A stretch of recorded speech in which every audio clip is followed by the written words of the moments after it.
For Sanguinary Heresy, my Ultramarine. This is the old aspiring champion sculpt that I cut off the weapons and replaced them with some different ones. So I started off with the metallics with Glorious Gold by Vallejo and Plate Mail Metal by Army Painter. Then the rest of the armor, of course being an Ultramarine, I started with Dark Prussian Blue and I built up to Crystal Blue. But because of the Slaanesh Chaos Marine, we're going to take that even more so by making it into Bofferoff Blue. Given that in normal canon, the Emperor's Children became pink, let's have them be obnoxious baby blue. Painted the horns with pale sand, and then the demon faces emerging from the armor I painted with ash gray. I wanted to shade it with Deadly Visage, but despite being one of my newer contrast paints, this is the first time I had one harden. The rest are appropriate shades of strong tone, purple tone, soft tone on the horns, blue tone.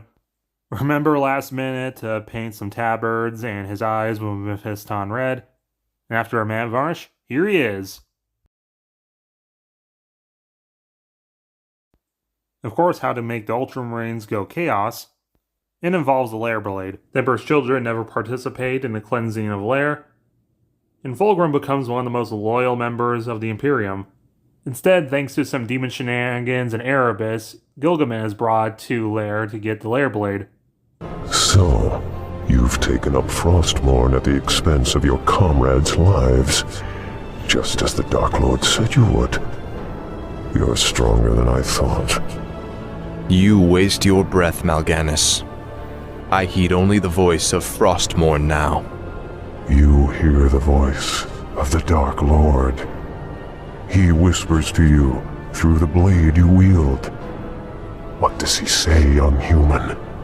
What does the Dark Lord of the Dead tell you now? Gilgamesh returned to Macragge and actually was the first one to declare for chaos, and he began decimation of his legion for all loyalists, which started a massive civil war between Gilgamesh and chaos supporters and loyalists to the Imperium.